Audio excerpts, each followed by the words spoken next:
Hello again. So I have some Christmas fabric from the thrift store. I got it a few months ago, I think.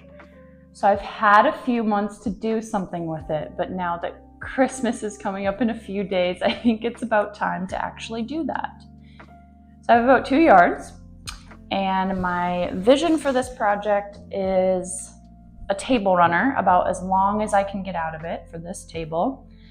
I'm thinking quilted look, maybe test out a few different threads, and yeah, Christmas table runner, here we go. I started off by pre-washing the fabric so that it could be washed again without shrinking or bleeding or any other issues when mixed with other things in the wash. Next, I ironed over the whole washed piece of fabric.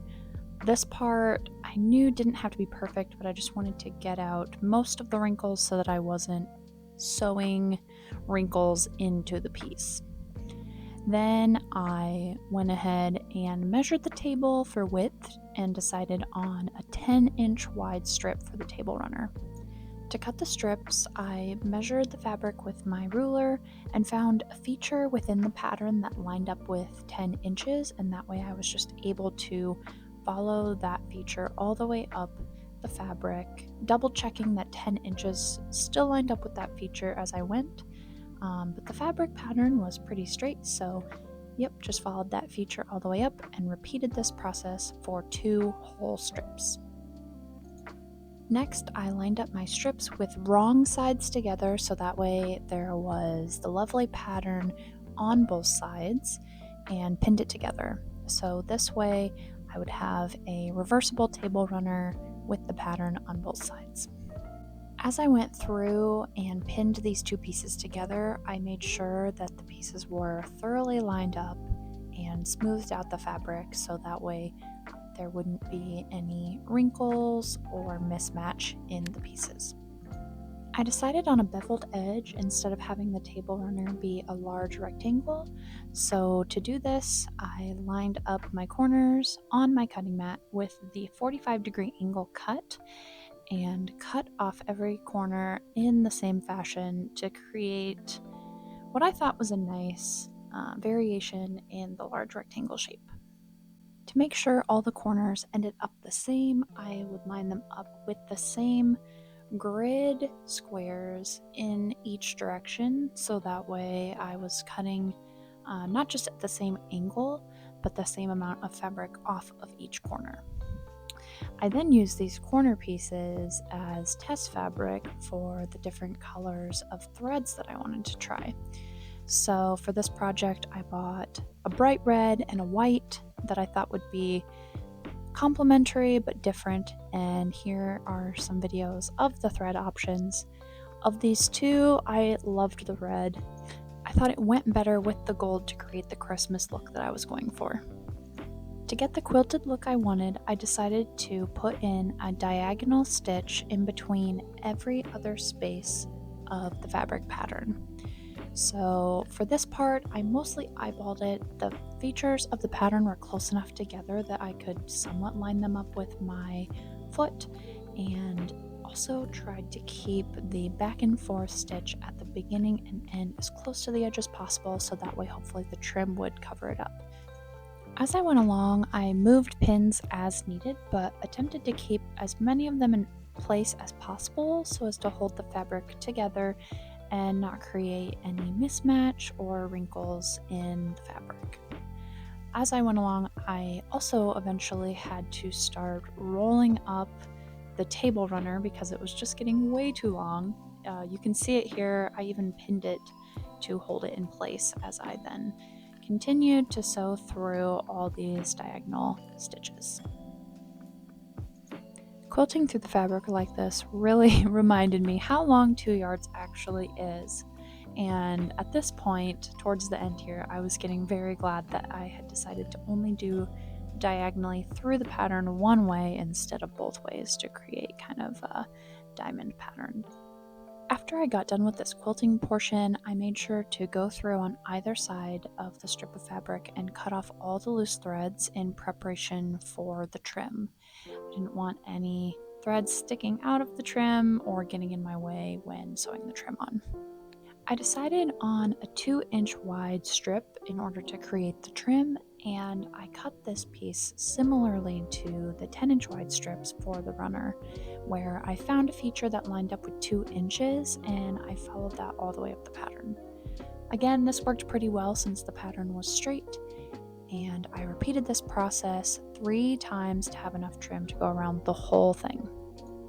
I then took the 3 trim pieces and sewed them together at the ends, making sure that they were properly lined up and thoroughly sewn together. This way I'd have one continuous piece to take all the way around the table runner.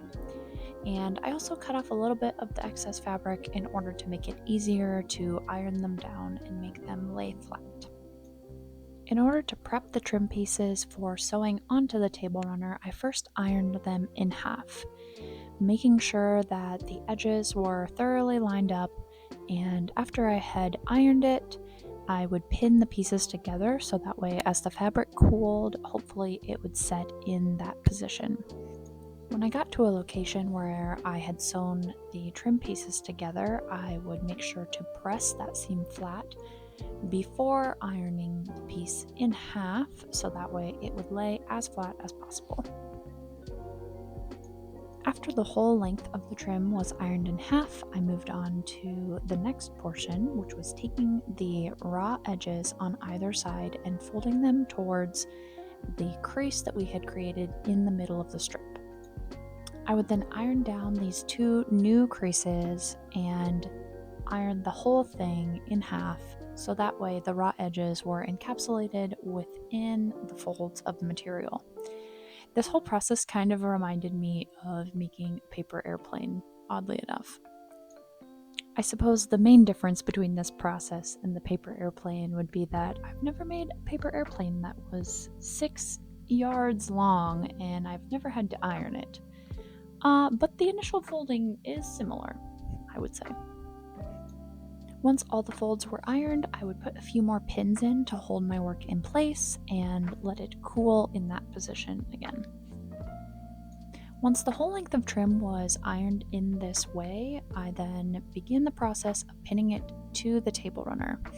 So I would encapsulate the raw edges of both the trim and the bulk of the table runner in the folds of the trim and pin that in place to prep it for sewing.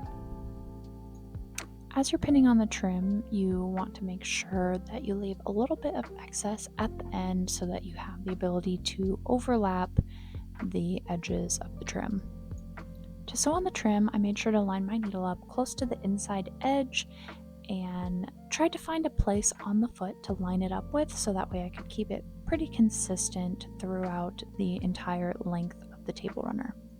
As I got to the corners, I would double check that they were folded over and lined up in the way that I wanted, and just do them really slowly and meticulously, making sure to turn at the right point until I had made it all the way around. So this is my finished product out on the table on display. I ended up finishing it in only one day, which was good because I realized once I started that Christmas Eve was in fact the next day. So I didn't actually have a few days to finish it, just the one day, and I got it done. So that was good. I love how the contrasting red thread turned out with the gold accents on the fabric. I think it looks really cool with this antique brass set we have. So we've had that out on it for the holidays as well. And yeah, overall, I love how it turned out. I think it's fun, festive, without being too bright or obnoxious. And really glad I pre-washed it because I did in fact stain it the very first night with some butter over here. So it'll just be ready to be stain treated and washed after being pre-washed. So yeah, overall, very much enjoyed it. Might have to make more table runners in the future for different seasons. And yeah, happy holidays.